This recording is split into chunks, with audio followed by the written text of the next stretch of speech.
नमस्कार दोस्तों। आज हम आपके लिए लेकर आए हैं पाकिस्तानी मीडिया का एक और टॉक शो। दोस्तों, चाइना की फौज के 8 किलोमीटर पीछे हटते ही पाकिस्तान के भी सुर बदल गए हैं। अब पाकिस्तान के army chief general Qamar Javed Bajwa ने भारत से शांति की अपील की है, जिसके बाद भारत में ये बात चल रही है कि अपने आका की पिटाई के बाद उसका मुलाजिम भी जंग का मैदान छोड़कर भाग गया। दोस्तों, इस बात से पाकिस्तान को काफ़ी जलन हो रही है। पाकिस्तान के एक साबका जनरल अमजद शोए साहब का ये कहना है कि चूंकि पाकिस्तान दुनिया में आइसोलेट हो चुका है, अलग थलग पड़ चुका है, इसलिए पाकिस्तान अब इस काबिल नहीं रहा कि वो भारत के साथ जंग लड़ सके। दोस्तों, इस मज़ेदार चर्चा का ये वीडियो आखिर तक देखें। अच्छा लगे तो शेयर करने के साथ साथ हमारे चैनल को सब्सक्राइब करते हुए हमारे साथ जुड़ें और हमें अपना बहुमूल्य प्यार और सहयोग दें। दोस्तों, हम फिर हाजिर होंगे एक और मज़ेदार वीडियो के साथ। तब तक खुश रहें, खुश रखें। जय हिंद, जय भारत। तो चलिए दोस्तों, चलते हैं आज के इस वीडियो की तरफ। दौड़ लगी है टिकर्स की, खबरों की, दोप की लगी। एक लगी पाकिस्तान जंग से फरार हो गया। अपने आका की पिटाई के बाद मोना समझ रही है कि जुमला किसका हो सकता है कि अपने आका की पिटाई के बाद उनका मुलाजिम भी जंग से फरार हो गया, वन। और दूसरा ये कि इमरान खान ने उसामा बिन लादेन दहशतगर्द को शहीद करार दे दिया। ये भी हमारा बेड़ा गर्क हो गया है। अब सोचते रहिएगा कितनी पाबंदियां आप पे लगने वाली हैं। सबको पता है कि बेनज़ीर भुट्टो को प्राइम मिनिस्टर बनाने से रोकने के लिए, गैर शरई करार देने के लिए, गैर इस्लामी करार देने के लिए उसामा और नवाज शरीफ के ताल्लुकात थे। और ये इल्ज़ाम भी लगता है कि उसामा ने नवाज शरीफ को पैसे दिए थे। हमारी पॉलिसी बहुत क्लियर होनी चाहिए। अगर मगर नहीं चलेगा, अगर मगर नहीं चलेगा, ये हम कश्मीर से दस्तबरदार हो जाए। तो तारीख बहुत तल्ख है, तारीख बहुत जालिम होती है। तारीख अपने आप को महफूज रखती है, बचा के रखती है। जनरल साहब जानते हैं। ठीक है, पे सुन लिया। यहाँ पे जरिया पे एक कमेंट मैं 61 सेकंड्स में बताता हूँ तुम्हें कि बिल्कुल पॉलिसी हमारी कमजोर है और मैं नहीं समझता कि इस पॉलिसी से कोई पॉजिटिव नतीजा आप हासिल कर सकते हैं।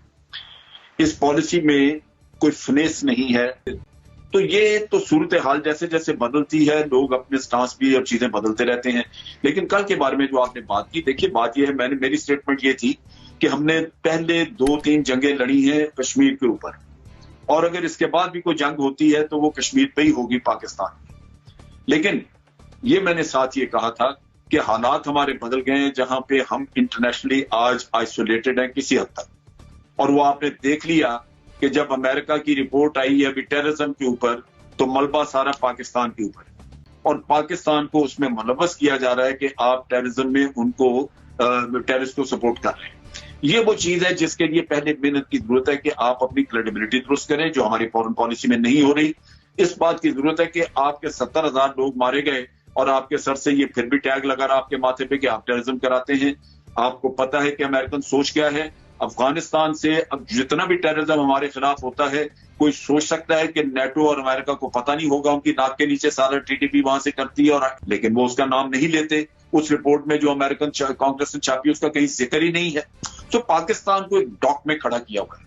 जब तक एक अग्रेसिव पॉलिसी के जरिए आप अपनी क्रेडिबिलिटी दुनिया में दुरुस्त नहीं करते, आप दुनिया को ये बताते नहीं है कि जो कुछ कश्मीर में हो रहा है वो टेररिज्म नहीं है।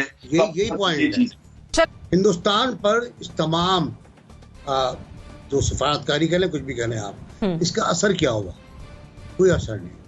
आप ये देखिए कि इंडिया ने जो कोशिश की, 2-3 चीजें बड़ी मोटी मोटी। एक तो ये कि कश्मीर के अंदर जो कुछ हो रहा है उसको दहशतगर्दी।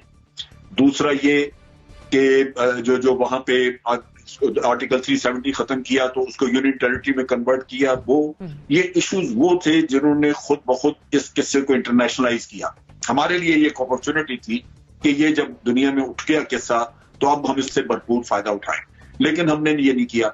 नतीजा ये कि आज हमारी पॉलिसी है सिर्फ रिएक्शनरी। इंडिया कुछ कहता है, इंडिया कहता है जी पाकिस्तान से दहशतगर्द आते हैं, यहाँ पे लॉन्च पैड है। हम कह देते हैं जी हम रिफ्यूट करते हैं, कोई लॉन्च पैड नहीं है। अगले दिन खत्म, बात हम सो गए। ये चीजें इस तरह नहीं चलती। आप दोनों का पॉइंट आगे मैं मुजम्मिल साहब की तरफ जाना चाहूंगी। मुजम्मिल साहब, 360 खत्म किया, जो भी किया, पाकिस्तान की ऐसी खामोशी 70 साल में नहीं नजर आई जैसे इमरान खान ने कर दी है। और कहा जाए कि सेल आउट किया है उन्होंने कश्मीर का मोदी के आगे, और ऐसा जैसे कि आज़ाद कश्मीर हम रख लें और मकबूजा कश्मीर वो रख लें, ये सोल्यूशन है। और इस सोल्यूशन पर मोदी और इमरान खान एग्री कर चुके हैं और वो आहिस्ता आहिस्ता माहौल को उस तरफ लेकर जा रहे हैं। कुछ तकरीर कर दी जाती हैं ताकि लोगों के जज्बात ठंडे रहें और वो कोई इतने गर्म ना हो सकें, वरना हाफिज सईद जेल में है और जो हमारे कश्मीर के लिए काम करने वाले लोग थे वो इस वक्त सारे जेलों में हैं। तो और हमारी कश्मीर पॉलिसी क्या हो सकती है इस वक्त जी, हमें समझ नहीं आ सकती। जिन लोगों ने कश्मीरियों के लिए जान दी, खून दी, उन्हें हमने जेलों में दहशतगर्द डिक्लेयर करके बंद कर दिया है, और हम मोदी की मदद क्या कर सकते हैं? मुझे लगता है कि सेम पेज है। और सबसे ज्यादा नुकसान 70 साल में कश्मीर को इमरान खान की हुकूमत ने पहुंचाया। ये मेरा मतलब है कि उनकी खारजा पॉलिसी है, वो पुराने तो गालियां देने में और ताने देने का वो कोई मौका नहीं छोड़ते, अपनी तो वजाहत कर देते कि मैंने इतनी खिदमत की है पिछले 2 साल में अमेरिका की, उनको ट्रंप की कि ट्रंप मेरा हाथ पकड़ता है और रिपोर्ट मेरे खिलाफ आ गई है, और जिन भारतीयों को हमने टेररिस्ट डिक्लेयर करवाने की कोशिश की उसको भी ब्लॉक कर दिया गया है। ये मेरी पॉलिसी है, फॉरेन पॉलिसी, कि मैं अमेरिका के लिए इतनी गुलामी कर रहा हूँ, इतना काम कर रहा हूँ, और जवाब में वो फिर आज मुझे वही मार रहे हैं। वो पुराने क्या के लिए करते हैं? अपनी कारकर्दगी, अपनी पोजीशन तो वो जरा एक्सप्लेन करें कि ये 2 साल में उन्होंने किया क्या है। तो मेरा मतलब है इमरान खान साहब तारीख को मशक करते हैं। अभी NBC ने भी कहा कि नवाज शरीफ की मदद करते रहे, उस वक्त तो नवाज शरीफ की वही पोजीशन थी जो आज इमरान खान की है एस्टेब्लिशमेंट के साथ। वो 1 पेज थ्योरी पर थे, अकल आने में उन्हें भी बहुत वक्त लग गया और इमरान खान को भी वक्त लग रहा है। ये तो ऐसा होता है पॉलिटिक्स में, पीपल्स भुट्टो को भी वक्त लगा अकल आने में। तो पॉलिटिक्स ग्रो करती है, और जब तक ग्रो करती है तब तक हम एक नया बंदा पैदा कर लेते हैं वो सारा काम करने के लिए जो पहले किया जाता है। तो मेरे ख्याल में बहुत बड़ा डिप्लोमेटिक फेलियर है फॉरेन पॉलिसी का इस गवर्नमेंट का। ये भी नहीं भूलना चाहिए कि इंडिया में मोदी जैसा कभी भी इससे पहले नहीं आया और इतनी मेजोरिटी से नहीं आया, और उसने जो अपने मैनिफेस्टो में लिखा था ना सिर्फ कश्मीर में बल्कि भारत में भी वो कर रहा है। UN सिक्योरिटी काउंसिल में अभी जो भारत को मेंबरशिप मिली है वो उनको इतनी आसानी नहीं मिलनी चाहिए थी। इसमें यकीनन पाकिस्तान की लॉबी मजीद स्ट्रांग होनी चाहिए थी। अदर देन दिस, अगर हम कोई ये कहें कि जी हम वहां पर कोई अटैक करें तो ये चीज बिल्कुल दिस इज नॉट डन, ये हम पॉसिबल। ठीक है Ibrahim, very quickly please. Shah Mahmood Qureshi sahab, जिस वक्त ये 5 अगस्त वाला इकदाम किया था भारत ने, तो उसके बाद इंडियन फॉरेन मिनिस्टर जो है वो 36 मुल्कों के दौरे पे गए। हालांकि एग्रेसिव कदम भी उन्होंने उठाया था, लेकिन हम रिसीविंग एंड पे थे। लेकिन हमारे जो शाह महमूद कुरैशी साहब हैं वो जो है वो सिर्फ मुल्तान और इस्लामाबाद और मुल्तान के दौरों पर रहे।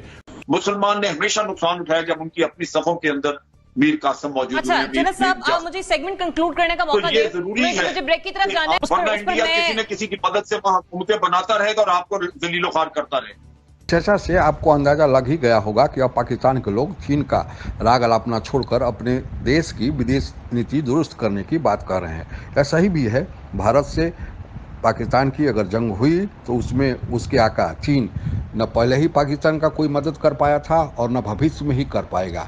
यही चीन की दोगली विदेश नीति है।